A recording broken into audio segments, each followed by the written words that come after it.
Okay, നമ്മൾ നാലാമത്തെ ചാപ്റ്ററിൽ വൺ വേഡ് 1 മാർക്ക് ക്വസ്റ്റ്യൻ സെക്ഷനിൽ 115ാമത്തെ ചോദ്യത്തിലേക്ക് കടന്നു വന്നിരിക്കുകയാണ്. Okay, pectoral girdle is the bony structure on either side of the body that connects the arm to the upper portion of the axial skeleton.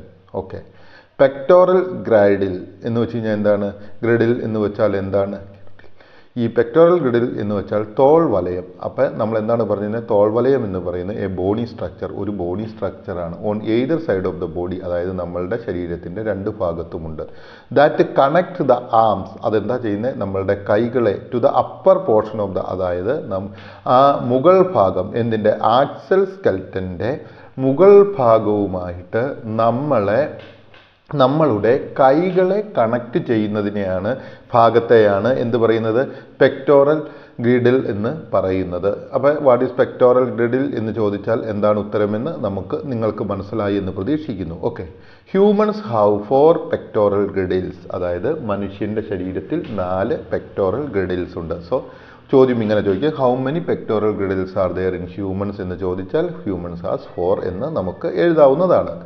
ഇനി 117ാമത്തെ ചോദ്യം, hip bones are the pelvic girdle comprise 3 bones, അതായത് ഇനി നമ്മൾ കാണാൻ പോകുന്ന എന്താണ്? Hip bones എന്നാണ് പറയുന്നത്. ഹിപ്പ് ബോൺസ് എന്ന് വെച്ച് കഴിഞ്ഞാൽ നിങ്ങൾക്ക് അറിയാമല്ലോ, ഈ ഹിപ്പ് ബോൺസിൽ എത്ര ബോണുകളാണ് ഉള്ളത് എന്നുള്ളതാണ് ഇവിടെ ചോദിച്ചിരിക്കുന്നത്. ഹിപ്പ് ബോൺസ് ആർ എന്നാന്ന് പറഞ്ഞാൽ hip bones or the pelvic ഗ്രിഡിൽ, അതായത് ഹിപ്പ് ബോൺസിന് പറയുന്ന മറ്റൊരു പേരാണ് പെൽവിക് ഗ്രിഡിൽ എന്ന്. നിങ്ങൾക്കറിയാമോ പെൽവിക് ഗ്രിഡിൽ എന്ന് വെച്ചാൽ, അല്ലെങ്കിൽ ഹിപ്പ് ബോൺസ് എന്ന് വെച്ച് കഴിഞ്ഞാൽ മലയാളത്തിൽ എന്ത് പറയും?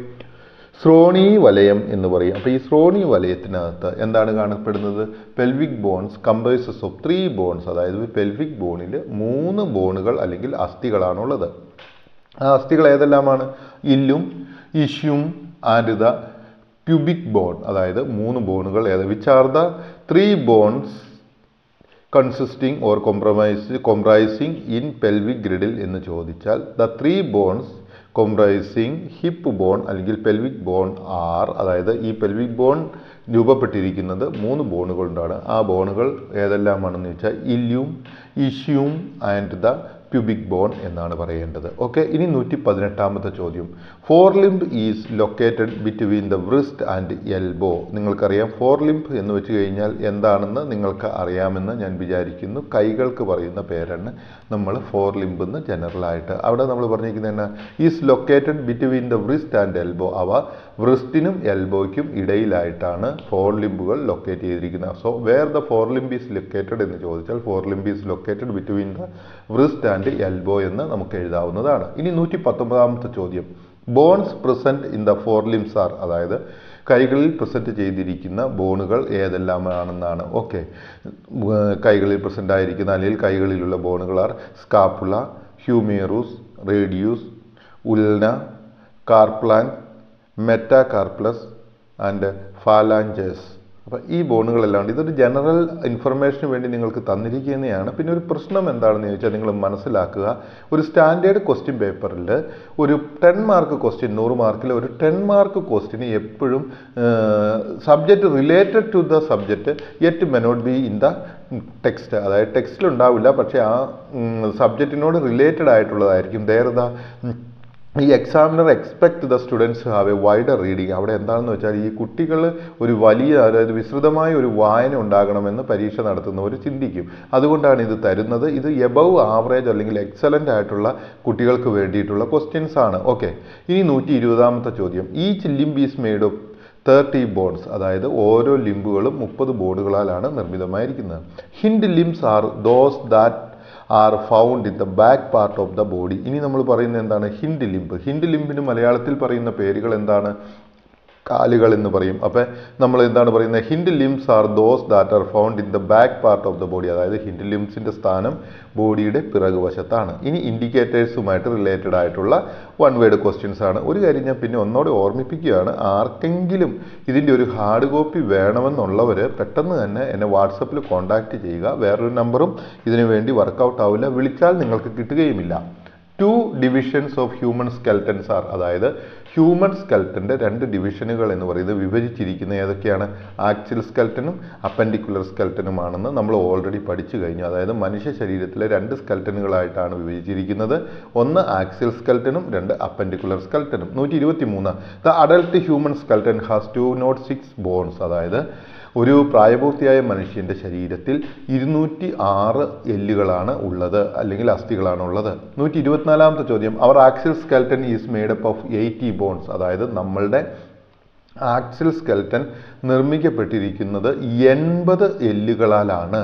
ഓക്കെ, ഇനി 125 ചോദ്യം, our appendicular skeleton is made up of 126 bones. അതായത് നമ്മളുടെ അപ്പൻഡിക്കുലർ സ്കെൽറ്റൻ 126 ബോണുകൾ അല്ലെങ്കിൽ അസ്ഥികളാലാണ് നിർമ്മിക്കപ്പെട്ടിരിക്കുന്നത്. ഇനി 126 ചോദ്യമാണ്, a baby's body has about 300 bones at birth. അതായത് ഒരു കുഞ്ഞ് ജനിക്കുമ്പോൾ അവൻ്റെ ശരീരത്തിൽ 300ഓളം അസ്ഥികളുണ്ട്. How many bones are there in a babies? അതായത് ഒരു ബേബിയുടെ ശരീരത്തിൽ 300ഓളം ബോണുകളാണുള്ളത്. ഇനി 127 ചോദ്യം, as baby grow their smaller bones joins together to create larger bones. അതായത് ഒരു കുഞ്ഞു ജനിച്ചു കഴിയുമ്പോൾ അവൻ്റെ ചെറിയ അസ്ഥികൾ വലിയ അസ്ഥികളായിട്ട് രൂപപ്പെടുന്നതിന് വേണ്ടിയിട്ട് എന്ത് ചെയ്തുകൊണ്ടിരിക്കും? ജോയിൻ ചെയ്ത് ടുഗദർ ഒന്നിച്ച് ചേർന്നുകൊണ്ടേയിരിക്കും. ഇനി സ്ട്രക്ചർ ഓഫ് ദ ബോൺ എന്ന ഭാഗമാണ് 128 ക്വസ്റ്റ്യൻ ആണ്. Okay, periosteum is the membrane that covers each bone. ഇവിടെ നമ്മളോട് പറഞ്ഞിരിക്കുന്നത് എന്താണെന്ന് ചോദിച്ചു കഴിഞ്ഞാൽ, ഓരോ ബോണുകളെയും അല്ലെങ്കിൽ ഓരോ എല്ലുകളെയും കവർ ചെയ്യുന്ന മൂടപ്പെട്ടിരിക്കുന്ന ആ ആവരണത്തിൻ്റെ പേരാണ് പെരിഓസ്റ്റിയം. അപ്പോൾ നമ്മൾ മനസ്സിലാക്കുക, വാട്ട് കവേഴ്സ് ഈച്ച് ബോൺ എന്ന് ചോദിച്ചു കഴിഞ്ഞാൽ നമ്മൾ എഴുതുക പെരിഓസ്റ്റിയം കവേഴ്സ് ഈച്ച് ബോൺ എന്ന് എഴുതുക. ഓക്കെ, ഇനി 129 ചോദ്യം, the constitutive elements of the bones are. അതായത് ഈ അസ്ഥി നിർമ്മിക്കപ്പെടുവാനായിട്ട് ഉപയോഗിക്കപ്പെട്ടിരിക്കുന്ന സംഗതികൾ ഏതെല്ലാമാണെന്ന് അറിയുക. ബ്ലഡ് വെസൽസ്, അതായത് രക്തക്കൊഴലുകൾ, നെർവുകൾ, ലിംഫ് വെസൽസ് തുടങ്ങിയവയെല്ലാം ചേർന്നാണ് നമ്മളുടെ ബോണുകൾ നിർമ്മിക്കപ്പെട്ടിരിക്കുന്നത്. സോ ബോൺ എന്ന് പറയുന്ന അല്ലെങ്കിൽ അസ്ഥി നിർമ്മിക്കപ്പെട്ടിരിക്കുന്ന പദാർത്ഥങ്ങൾ ഏതെല്ലാം വസ്തുക്കൾ ചേർന്നാണ്? ബ്ലഡ് വെസൽസും നെർവുകളും ലിംഫ് വെസൽസും ചേർന്നതാണ്. ഇനി 130 ചോദ്യം, calcium phosphate, collagen, proteins and salt provide hardness and strength to bones. അപ്പം ഇവിടുത്തെ ചോദ്യം ഏതാണ്?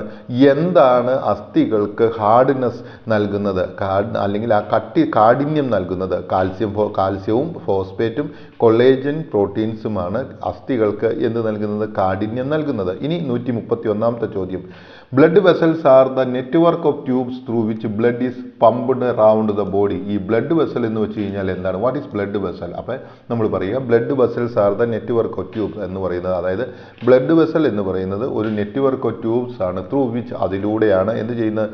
Blood is pumped around the body.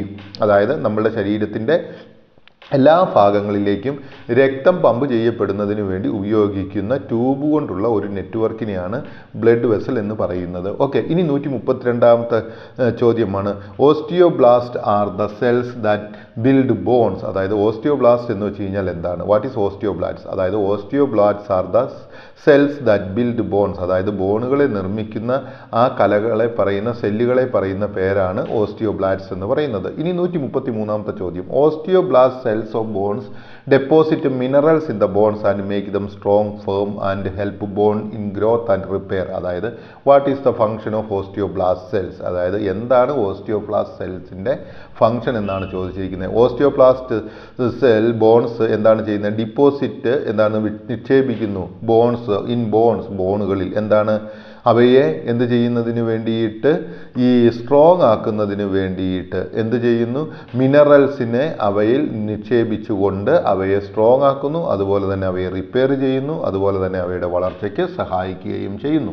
ഇനി 134 ചോദ്യം, bones are made of protein, collagen, minerals and calcium.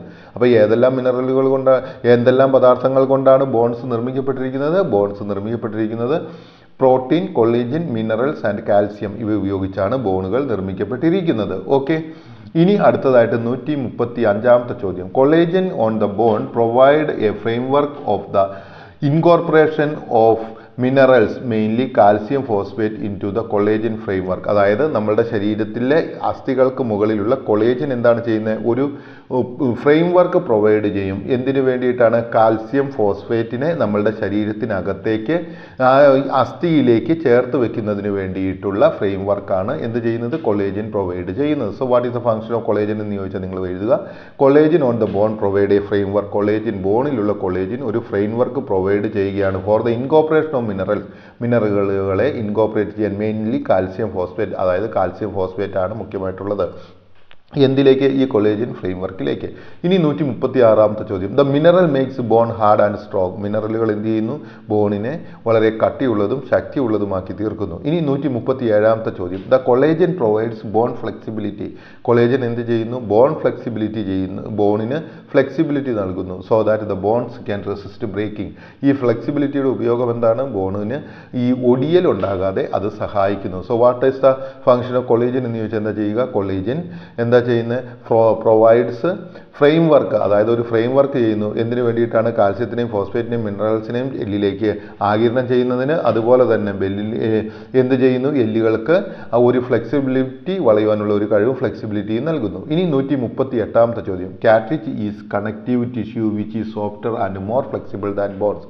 ഈ കാട്രിജേജ് എന്ന് പറഞ്ഞാൽ, അല്ലെങ്കിൽ തരുണാസ്ഥികൾ എന്ന് പറഞ്ഞാൽ, വളരെ സോഫ്റ്റ് ആയിട്ടുള്ള കണക്റ്റീവ് ടിഷ്യൂ ആണ്, അതായത് പരസ്പരം ബന്ധപ്പെടുത്തുന്ന ടിഷ്യൂ ആണ്. അത് ഫ്ലെക്സിബിൾ ദാൻ ബോൺസ്, അതായത് ബോണിനേക്കാൾ കൂടുതൽ ഫ്ലെക്സിബിൾ ആയിട്ടുള്ള ഇതാണ്. അപ്പോൾ കാട്രിജ് എന്താണ് ചെയ്യുന്നത്? കണക്റ്റീവ് ടിഷ്യൂ ആണ്, അവ പരസ്പരം ബന്ധിപ്പെടുത്തുന്നു, അവ വളരെ ഫ്ലെക്സിബിൾ ആണ്, ബോണുകളെക്കാളും വളരെ ഫ്ലെക്സിബിൾ ആയിട്ടുള്ളവയാണ്. എനിക്ക് തോന്നുന്നു ഈ ചോദ്യം 138ാമത്തെ ചോദ്യം വരെ നിങ്ങൾക്ക് മനസ്സിലായെന്ന്. ഇനി നമ്മൾ അടുത്ത വീഡിയോയിലേക്ക് പോകാം.